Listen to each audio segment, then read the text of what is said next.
Meus irmãos, minhas irmãs, vamos voltar ao tema, né?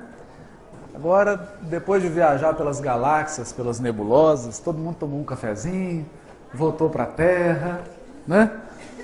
Agora nós vamos começar falando aqui, então, desses ciclos que são, na verdade, a lei que rege as profecias. Porque as profecias são... E Apocalipse, eu esqueci de explicar, Apocalipse é uma palavra grega que significa revelação. Revelação. Então é algo obscuro que é revelado, que é trazido à luz. E o que o Apocalipse revela? Os ciclos evolutivos do orbe terreno. Os ciclos.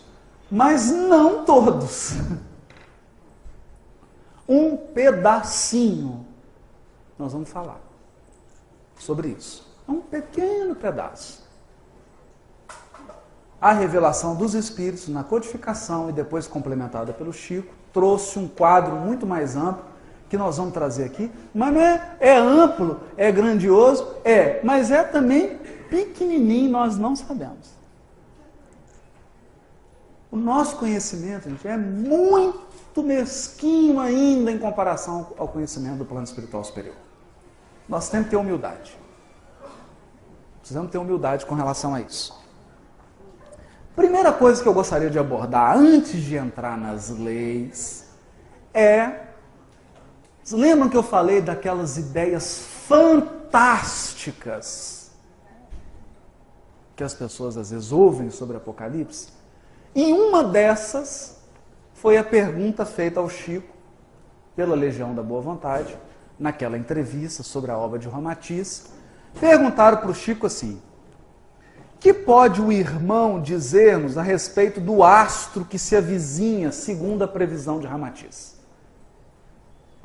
É aquela velha história de que estaria aproximando um planeta da Terra para poder puxar os espíritos que vão ser degradados. Né? Bom, é sensacional a resposta do Emmanuel, que eu vou ler.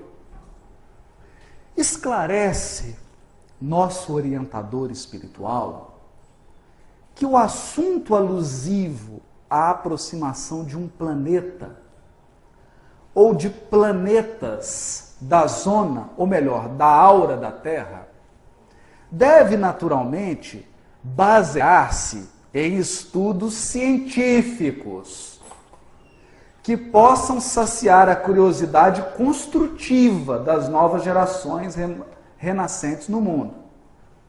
O problema desse modo envolve acurados exames com a colaboração da ciência e da observação de nossos dias. Razão porque pede ele que não nos detenhamos na expressão física dos acontecimentos que se avizinham, para marcar maiores acontecimentos. Acontecimentos estes de natureza espetacular, na transformação do plano em que estamos estagiando no presente século. Afirma nosso amigo que o progresso da ótica e das ciências matemáticas serão portadoras, naturalmente, de ilações, de conclusões da mais alta importância para os nossos destinos no futuro próximo.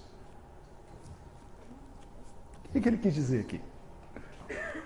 Ele precisa estudar matemática e astronomia.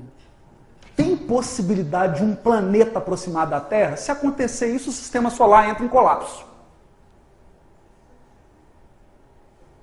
Qualquer aluno de física de segundo ano científico sabe isso, gente. A distância que a Terra está do Sol, que está dos outros planetas, e as órbitas que os planetas descrevem ao redor do Sol, se entrar um corpo e perturbar isso, o sistema solar entra em colapso. E vocês já viram planeta errante?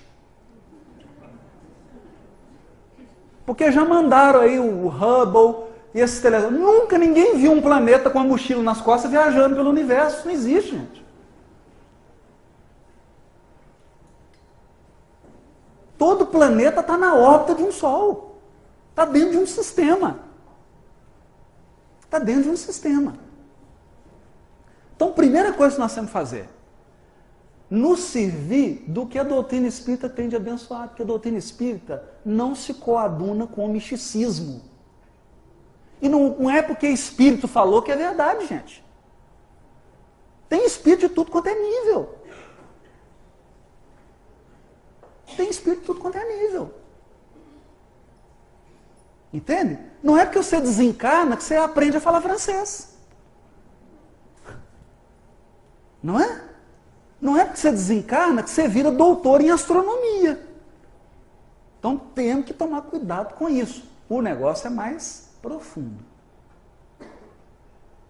É mais profundo. Que história é essa? Que história é essa? Onde nós vamos encontrar informação? Então, não é na cabeça do Haroldo, não é na cabeça de espírito que veio falar. Vamos lá na codificação? Vamos.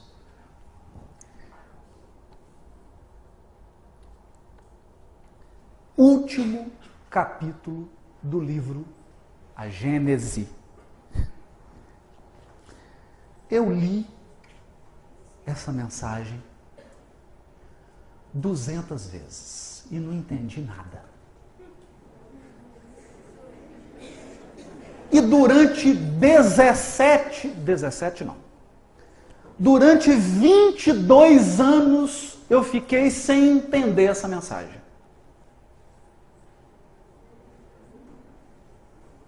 Vinte e dois anos de espiritismo. E nunca vi ninguém no movimento espírita explicando. Nenhum expositor, ninguém nunca explicou isso. Nunca ouvi palestra, nunca vi médium, nada, ninguém explicou isso. Até que um dia eu peguei essa entrevista, que é essa que eu estou falando aqui, da LBV, e o Chico. Perguntaram por Emmanuel, o Chico foi só médium. E o Emmanuel explicou, e não só explicou, como aprofundou mais ainda. Mais ainda. Então, eu não tenho tanto tempo de doutrina assim, tenho só 25 anos. E tem gente falando que a codificação está ultrapassada.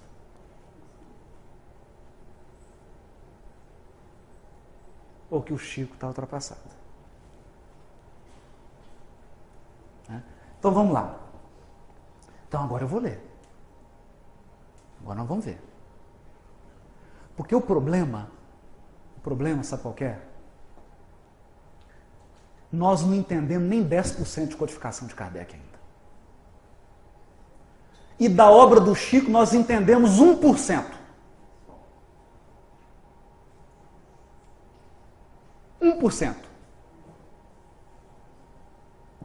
E eu falo isso, não é para bravata, não é para parecer, não.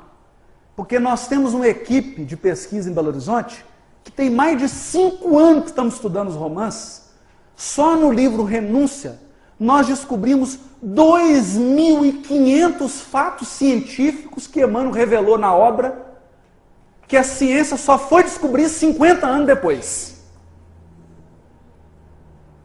E nessa equipe de pesquisa tem doutor, tem pós-doutor, tem mestrado, tem tudo que você puder imaginar.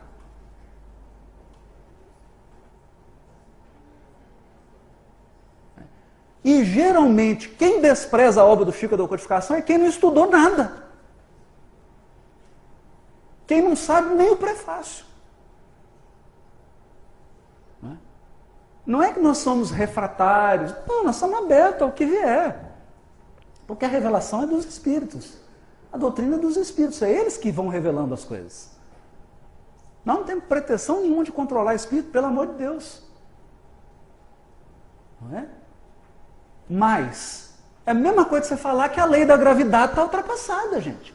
O que está na codificação são leis universais, eternas. Está lá. Deus, Espírito, imortalidade, São as leis universais. E olha o que esse Espírito falou. Vamos ler com calma, né? Para a gente... Primeiro, antes da mensagem, né? Essa comunicação foi dada em outubro de 1868, na Sociedade de Paris. Esse Espírito deu a comunicação depois de Galileu ter mandado uma mensagem para Kardec. Galileu falou, aí ele veio e complementou. Aí ele diz assim, muita atenção agora. Cada corpo celeste, está no item 8 do último capítulo da Gênese, obra básica da codificação. Cada corpo celeste, Sol, planeta, além das leis simples que presidem a divisão dos dias e das noites, das estações, etc., experimenta revoluções que demandam milhares de séculos para sua realização completa.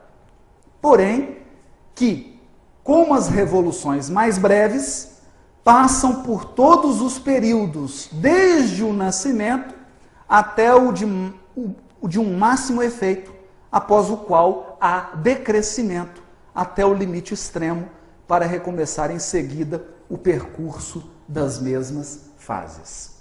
Não entendemos nada. Entendeu? Nada. Nada. Então vamos explicar. Vamos explicar. O que ele está dizendo? Vamos pegar a Terra. O que gera o dia e a noite? Rotação da Terra em torno do próprio eixo. E ela está inclinada. Ela não está retinha assim. Então ela percorre um caminho em torno do Sol que gera o ano. Isso não é um ciclo? É um ciclo, não é? Não tem período que ela está mais próxima do Sol? E não tem período que ela está mais afastada do Sol? Então, quando ela está saindo do afastado e indo para perto do Sol, é um período de crescimento. Primavera, verão. Quando ela está se afastando, outono, inverno. Primavera, verão. Outono, inverno. Primavera, verão. Outono, inverno. Isso é um ciclo. Quando que termina isso? Só se você destruir a Terra e o Sol. Só se você destruir a Terra e o Sol. Só tem um jeito de você sair desse ciclo. Mudando da Terra. Mudando da Terra. É um ciclo. Esse movimento gera o que nós chamamos de ano. Todo ano, por incrível que pareça, ele repete. Engraçado, né? Todo ano repete. É um ciclo. A Terra girando em torno dela mesma. Gera dia, noite. Dia, noite. Mas não é, todo dia repete. Por incrível que pareça. É um ciclo, não é? O dia. Começa, vai ao apogeu, depois decresce. É isso que ele está falando. Só que ele vai dizer o seguinte: além desses dois movimentos, que é o movimento do orbe ao redor de outro, do astro, né? No caso a Terra, ao redor de outro. E além desse movimento ao redor dela mesma, tem outros movimentos que geram outros ciclos idênticos a esses dois, porque o ciclo é uma coisa só. Vamos ver o da Lua? Para a gente entender? Vamos lá. Está lá. Ó.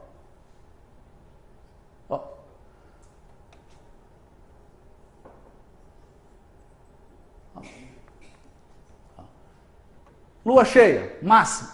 Que é isso? Não, não é. Meu Deus do céu, ué. Olha lá, lua cheia, aí vai.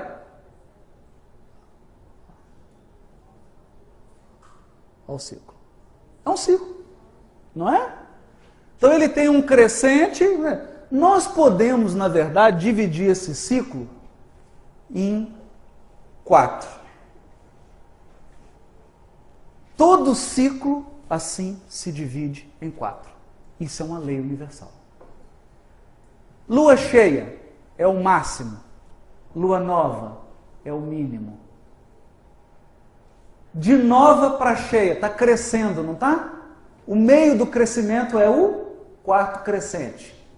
De cheia para nova está decrescendo. O meio do decrescimento é quarto decrescente. Lua minguante. Lua crescente, lua minguante. Essa é uma regra dos ciclos. É isso que o Arago, o espírito, está dizendo. As revoluções que os corpos celestes experimentam revoluções que demandam milhares de anos.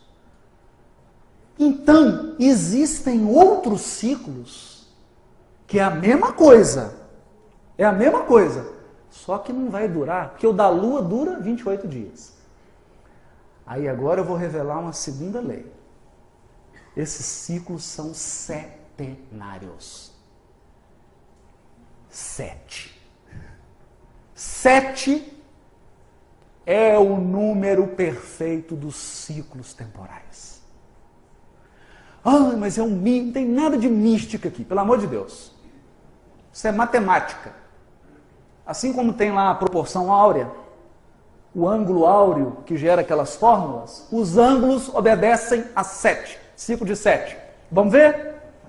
Quanto que dura o ciclo da Lua? Aproximadamente, né? Eu estou falando aproximadamente por quê? Porque eu estou medindo o ciclo da Lua pelo ciclo da Terra. Então, eu estou sempre medindo um ciclo pelo outro. Aí você tem que aproximar, porque não dá exato. Mas 28 dias. 7, 7, 7, 7. Ciclo de Saturno, 28 anos. Saturno é o 7º planeta a partir do Sol. 7, 7, 7, 7. Ciclo de Urano, 84. 12 vezes 7. Estão começando a ficar impressionados?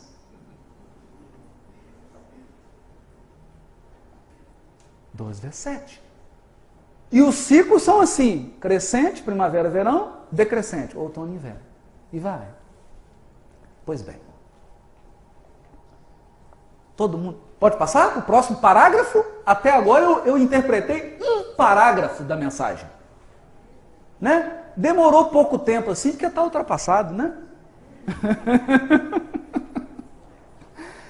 O homem apenas aprende as fases de duração relativamente curta e cuja periodicidade ele pode comprovar. O que o Espírito está falando? Vocês só conhecem as estações do ano, ciclo da Lua e ciclo do dia. Porque é a única coisa que vocês podem observar. E o ciclo de Saturno, que é de 7 anos. O que ele está dizendo aqui? Eu vou falar para vocês agora outros ciclos que duram milhares de anos e que vocês não podem observar. Que a gente só aprende no mundo espiritual. É isso que ele está falando.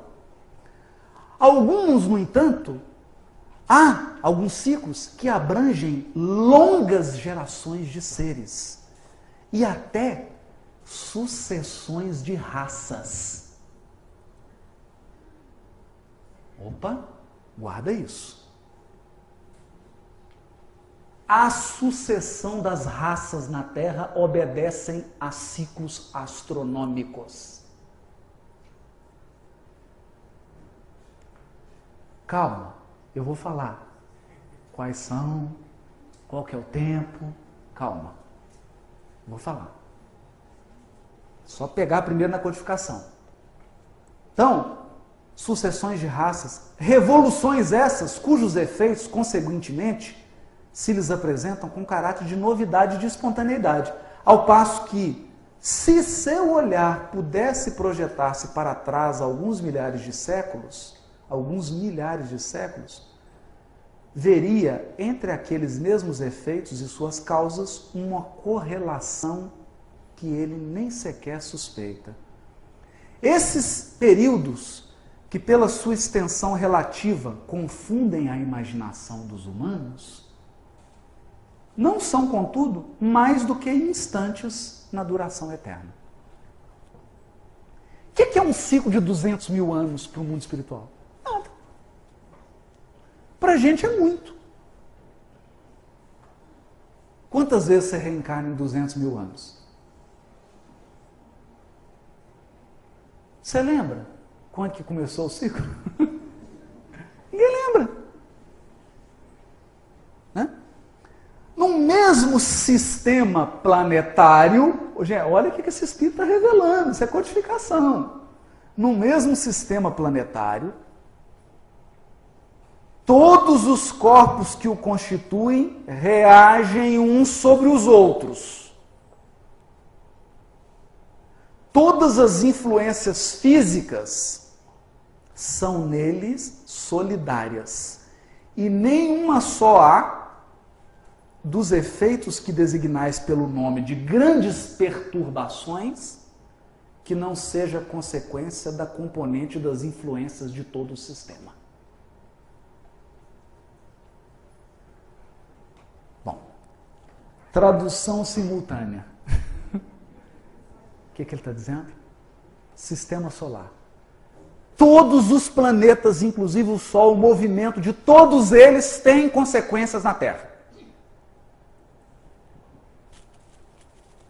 Que todas as mudanças físicas que já se operaram na Terra foram em decorrência do movimento desses astros.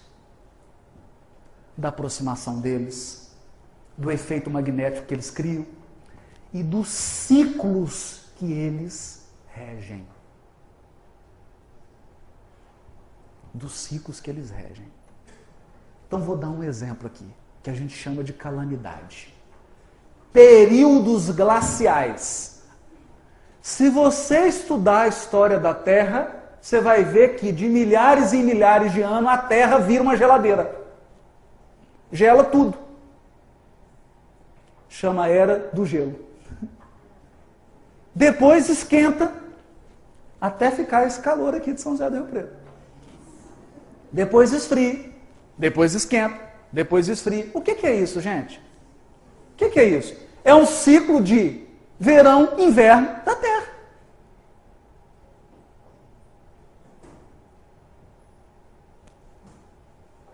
Verão e inverno. Chamados períodos glaciais. É um ciclo. É isso que nós estamos falando. Tá difícil? Tá dando para acompanhar? Vamos lá. Vou mais longe. O que o Espírito está falando? Agora todo mundo deve estar desesperado na cadeira. Meu Deus, eu não estou entendendo nada que ele está falando. Ele vai mais longe ainda. Vou mais longe. Digo que os sistemas planetários reagem uns sobre os outros. Ai, ai, ai, ai, ai, ai, ai. Vocês lembram o que o Chico falou? Que o sistema solar gira em torno da constelação de Andrômeda, com outros sistemas solares. Lembram disso? Esse movimento é cíclico. Então tem época que esses sistemas estão perto. Tem época que eles estão longe. Quando eles estão perto, dá para pular de um sistema para o outro mais fácil? Dá? Dá. Não. Gente, não estou falando fisicamente não, pelo amor de Deus. Não.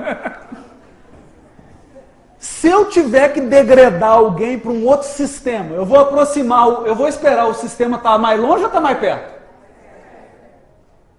Então tem época certa, não tem? Ou pode ser a época que eu quiser? Eu tenho que respeitar os... Pronto. Acabou, Valdir, acabou a palestra. Todo mundo já está sabendo mais do que eu aqui, ué. Precisa vir um planeta foragido para entrar no sistema solar para buscar espírito? Parecendo uma Kombi, fazendo transporte público sem autorização do Estado? Fazendo baldeação? Precisa disso? Não, gente. O metrô cósmico tem as paradas e as estações, tudo programado, gente. Ah, mas o Haroldo está falando isso? Não sou eu que estou falando isso não, gente. Está na codificação, eu estou lendo. Eu estou lendo. Vão mais. Vou mais longe, né? Digo que os sistemas planetários reagem uns sobre os outros, em razão da proximidade ou do afastamento resultantes do movimento de translação deles. Aqui explicou. Agora vocês entenderam, né? Agora já está todo mundo fera em ciclo, né? Longe, perto, movimento de translação, os sistemas girando aí em torno de Andrômeda, vários sistemas de translação dele, através das miríades de sistemas que... Oh, gente, eu vou ler de novo. Olha aqui. Os sistemas planetários reagem uns sobre os outros na razão da proximidade ou do afastamento resultantes do movimento de translação deles através das miríades de sistemas que compõem a nossa nebulosa. Lembra da mensagem do Chico aqui? Da entrevista do Chico? O que o Chico falou? O que o Chico falou aqui? Que o sistema solar gira em torno das estrelas da constelação de Andrômeda com outros sistemas solares. A constelação de Andrômeda girava em torno de outra, essa outra girava em torno de outra maior ainda, e ela, maior ainda, girava em torno do centro da Via Láctea. E a Via Láctea toda girava em torno de uma nebulosa. Chegamos na nebulosa do Espírito. Quanto tempo que a Via Láctea gasta para fazer um movimento de rotação em torno da nebulosa? Não sei. Se perguntar para Jesus. Ou então para o Cristo do sistema solar. Não sei. Quantos milhões de anos? Eu sei de uma coisa. O ciclo é setenário. É baseado no 7. E ele pode ser dividido em 4. Sendo que eu vou ter uma parte crescente e uma parte decrescente. Então, num momento, a Via Láctea vai estar próxima do centro da nebulosa. Num outro momento do ciclo, ela vai estar distante da nebulosa. Olha, nós já sabemos isso, gente. Já está bom, ora. Qual a influência que esse ciclo tem? Olha, não me pergunta isso. Sabe por quê? A influência que esse ciclo exerce, ele exerce em todas as galáxias que giram em torno da nebulosa. Mas vocês estão achando que está simples? Está todo mundo aí já sorrindo? Não, já entendi. Essa nebulosa gira em torno de outra. E essa outra gira em torno de outra maior ainda. Aí o Chico ficou cansado e pediu para tomar um café.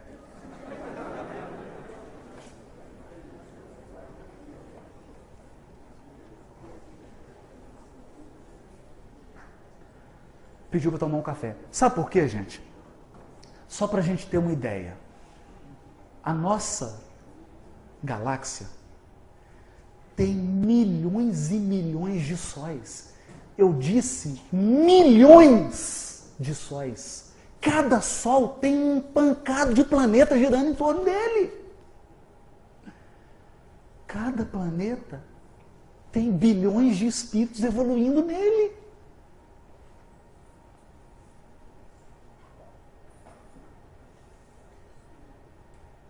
Se você se sentiu pequenininho, você está começando a entender o que é Deus.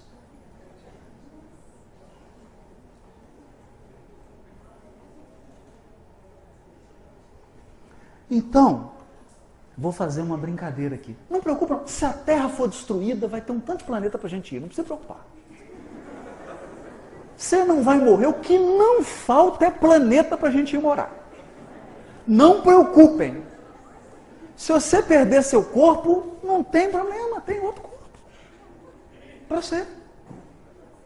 Você não pode destruir seu corpo, porque aí já gera karma para você.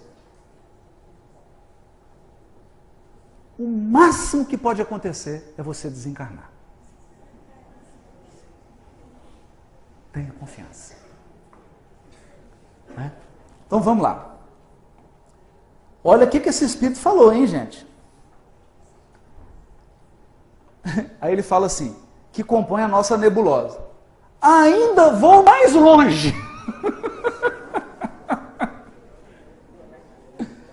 Digo que a nossa nebulosa é um arquipélago na imensidade, tendo também seu movimento de translação através das miríades de nebulosas, sobre a influência das que delas se aproximam. Jesus amado. Uma nebulosa tem um mundo de galáxias girando em torno dela. E essas tem miríades de nebulosas, já deu para desanimar. Deu para desanimar. De sorte que as nebulosas reagem sobre as nebulosas. Olha o que ele está falando. Nebulosas reagem sobre nebulosas. Os sistemas reagem sobre os sistemas. O sistema solar reage sobre os outros sistemas. E os outros sistemas reagem sobre a gente. Como os planetas reagem sobre os planetas. Como os elementos de cada planeta reagem uns sobre os outros. E assim sucessivamente até o átomo. Daí, em cada mundo, as revoluções locais e gerais, que se não parecem perturbações, porque a brevidade da vida, que só parecem perturbações, porque a brevidade da vida não permite se lhes percebam mais do que os efeitos parciais. Percebe? Então as transformações por que passam a Terra, os ciclos, parecem perturbações para a gente que não está vendo o ciclo. A matéria orgânica não poderia escapar a essas influências. Olha só, a influência dos movimentos dos sistemas solares, das galáxias, das nebulosas, a nossa matéria sente essa influência. As perturbações que ela sofre podem, pois, alterar o estado físico dos seres e determinar algumas dessas enfermidades que atacam de modo geral as plantas, os animais e os homens. Enfermidades que, como todos os flagelos, são para a inteligência humana um estimulante que a impele, por força da necessidade, a procurar meios de os combater e a descobrir as leis da natureza. Dorme com um barulho desse. Mas a matéria orgânica, a seu turno, reage sobre o espírito. Este, pelo seu contato e sua ligação íntima com os elementos materiais, também sofre influências que lhe modificam as disposições, sem, no entanto, privá-lo do livre-arbítrio, que lhe sobrescitam ou atenuam a atividade e que, pois, contribuem para o seu desenvolvimento. Ou seja, tem épocas na evolução da humanidade em que os seres aqui ficam excitados, como agora, e outras épocas em que eles ficam mais lentos. Isso tem a ver com movimentação dos orbes do sistema e com a movimentação do nosso sistema em torno e da galáxia, etc, etc. É isso que ele está dizendo. A efervescência que por vezes se manifesta em toda uma população, entre os homens de uma mesma raça, não é coisa fortuita, nem resultado de um capricho. Tem sua causa nas leis da natureza. Essa efervescência, inconsciente a princípio, não passando de vago desejo, de aspiração indefinida por alguma coisa melhor, de certa necessidade de mudança, traduz-se por uma surda agitação, depois por atos que levam às revoluções sociais, que, acreditai, também tem sua periodicidade. As revoluções sociais também têm a sua periodicidade, como as revoluções físicas, pois que tudo se encadeia. Se não tivesseis a visão espiritual limitada pelo véu da matéria, veríeis as correntes fluídicas que, como milhares de fios condutores, ligam as coisas do mundo espiritual às do mundo material.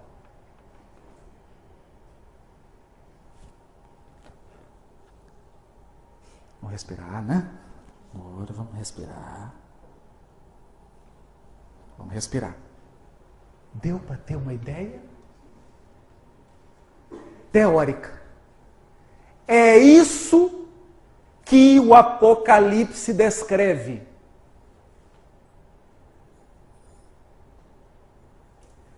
Toda essa movimentação dos corpos celestes, essa movimentação do nosso sistema solar, das constelações, das galáxias, das nebulosas, exercem influência física e espiritual sobre os seres.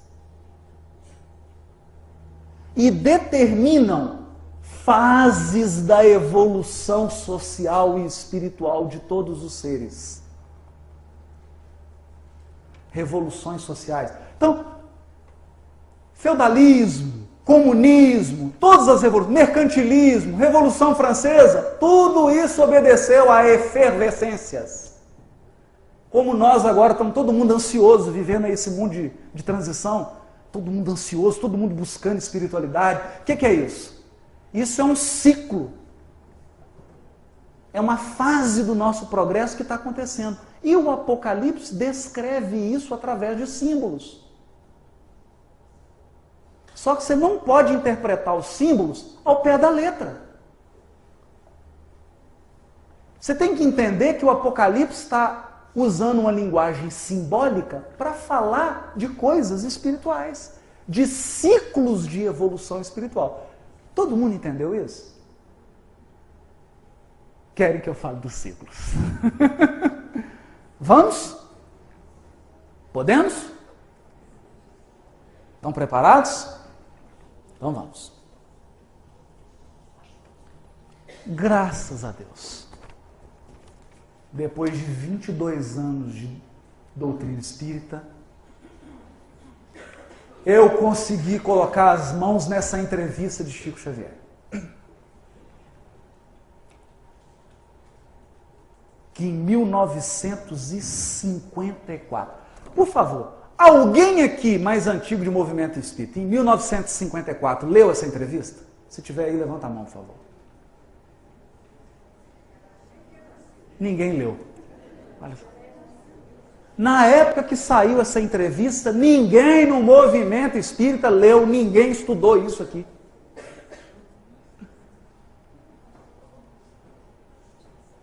Ninguém. Tem quase 60 anos que isso está aí jogado às traças. Mas nós vamos ler hoje. E é a primeira vez que eu estou levando isso a público numa palestra espírita. É a primeira vez. Mas não é meu, tá, gente? Essa entrevista foi publicada agora num livro chamado Caderno de Mensagens. É um livro de entrevista, onde tem essa entrevista da LBV, Legião da Boa Vontade, feita em 1954.